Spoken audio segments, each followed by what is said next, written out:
ملګرو دا یو نورې څه داسې ټاپکس دي چې هغه باندې یعنې دلته خلک یو موقف غواړي. د پاکستان انډیا د جنګ خبرې وې او دلته چې کومه د پی ټي ایم داسې خلک دی چې هغه نه یې خوښوي، مخالف خلک یې دی، هغه راغی او دا شروع کړ چې د پی ټي ایم څه موقف دی په دې باندې. ما ته یوه ورځ یو ځوان هسې خپل ملګری ځوان هغې کوېسچن وکړ، ویلې چې زه او تره مې که سره رټ شي، جګړه مو سره راشي، نو نه که ډېره جګړه مو وي هم، خو د بهر نه که څوک راځي نو زه او تره به مې ورته یو کېږو. ما ورته وویل چې ورور جانه که تره دې نارې وویلې چې زه خو جنګ نه کوم، نو بیا به ته څه کوې؟ نو چې دلته وزیر اعظم دا وویل چې زموږ د امن خواهش دی، موږ جنګ نه کوو. ډي جی ایس پي آر وایي چې موږ جنګ نه کوو، د امن خواهش مو دی. وزیر داخله د وزیر اطلاعات خو وایي چې د دواړو خوا زموږ د پنجاب هغه دی نقصان دی، لهذا موږ بیخي نه کوو. نو چې دی خپلې نارې وایي چې موږ جنګ نه کوو، نو زه څوک یم چې هغې خوا نه به د جنګ اعلانونه کوم یا به زه پښتانه بیا په جنګ باندې راپاڅوم چې تاسو جنګ وکړئ او تاسو وجنګېږئ او دا ځانونه دې یعنې لاړ شي. چې یو شی شته نه، یعنې یو کار کوي نه څوک ریاستي، نو په دې باندې زموږ موقف ولې څوک غواړي؟ او بیا درې ورځې اول د افغانستان په ولسوالۍ پکتیکا بیرمل علاقه روخه کلي کښې یوه پیښه شوې ده چې په هغې کښې یعنې 8 کسان وژل شوي دي.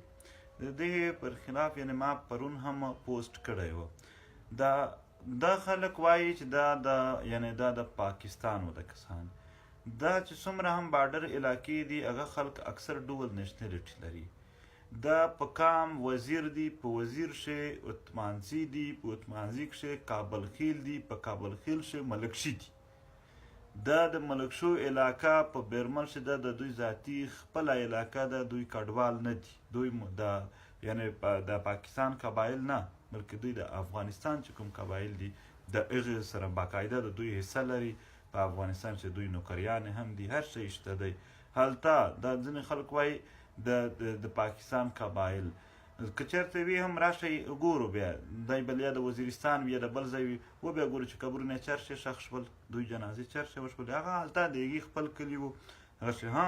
زموږ دا خبره ده چې موږ د ظلم مخالفت کوو. او بیا موږ دا ویلي چې هغه ځای شي دا پرون هم کړي وي چې که چېرته یعنې هلته حکومت ته دغې پلاټنې وکړي، که چېرته عام ولس مړ شوی وي او بیا په هغې باندې چې چا هم دا کار کړی وي هغه حکومت دوی ته هغه ورکړي، سزا ورکړي. هلته د دوی تېره تاریخ ته نوی اډک چې بیرمل چې د خلکو خپل احتجاج هم دی په دې حواله سره.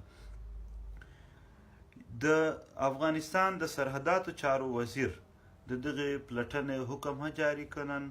او د هغې دپاره یې ما سره کمیټي هم تشکیل کړه، ځکه چې دوی چې ما وکته نو په هغې کښې دا هم ډېره ښه خبره ده چې دوی ډایرکټ د پلټنې هغه تفتیش یعنې تحقیقاتي کمیشن چې ورته وایي هغه سیټ کو جوړ یې که، دا هم یو ښه خبره ده. خو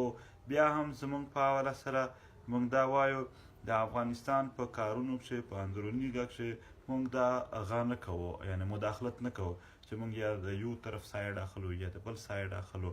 دلته بارها وختونه داسې راشي چې زموږ نه خلک یو موقف غواړي. خو زه دا وایم چې په دې غږ کښې پاکستان چې څوک دلته خلک دي، هغه زه د پاکستان څه وزیر خارجه نه یم، زه د بل چا وزیر خارجه یم چې دلته د انډیا کښې څه چل وي یا بل ملک کښې څه چل وي، دوی ما ته وایي چې موقف ته به ورکړه. که چېرته دا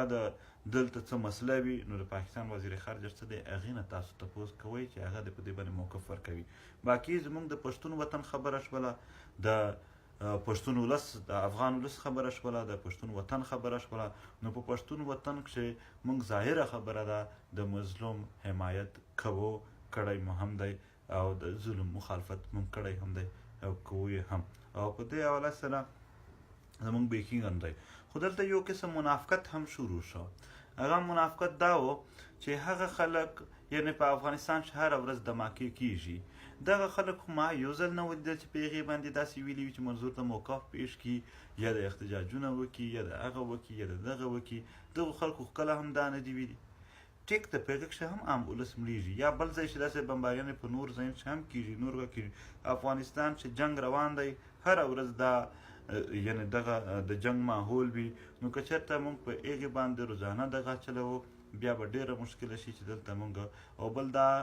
دلته خلک هم وایي چې تاسو د افغانستان خبره مه کوئ دا خو یعنې یو بل منافقت دا هم شو چې په یوه درته وایي چې ته د افغانستان خبره مه کوه په بل ځای چې د خپل کوم ځای چې هغه راشي موقف پرې درنوي شي په هغه ځای چې درته وایي چې اوس یې وکړه نو دغه دا هم چې د پښتنو په حواله سره موږ بیخي کلیر یو چې د خپلو پښتنو آواز به خامخا پورته کوو چې او بیا د ظلم او د مظلومیت خبره خو موږ صرف د پښتنو دپاره هم غنه ده ساتلې دلته چې د سیندیانو سره ظلم شوی دی موږ یې هغې خلاف آواز پورته کړی دی هغه اوس چې د ارشد نامې ده که نو هغې باندې هم موږ آواز پورته کړی دی د بلوڅانو د میسینګ پرسنس کیسه موږ کړې ده موږ د مهاجرو کیسه کړې ده موږ د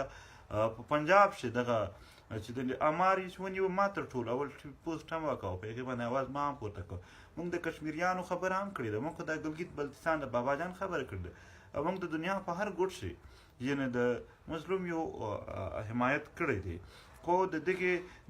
دا منافقت بیا موږ نه دی کړی چې یو ځای چې یعنې کېږي بیا هغه ته هېڅ نه وایو چې بل ځای چې کېږي بیا هغه ته وایو دلته خو د ځینې خلک چې دی وایي چې پی ټي ایم د خامخا هغه وکړي دغه وکړي هغه خو موږ په نور دلته چې موږ هغې په ارمان لوني باندې وال چیکه یو پوسټ باندې وي هغې په هغه باندې علمزی باندې هغه چیکه یعنې پروفایل د به یو هم پوسټ نه وي کړی د به دلته چې په موږ باندې کوم ظلمونه کېږي په هغې به یو پوسټ هم نه وي چیک یې کوي تاسو ورنه د اکثر خدای به او موږ خپل په خپله مسله پوهېږو زموږ د پی ټي ایم چې کوم ملګري هغه موږ په خپله مسله پوهېږو چې کومه مسله موږ ټچ کول دي کومه نه دي ټچ کول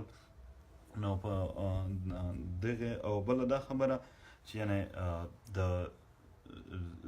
چېرته یو واقعه وشي په هغې باندې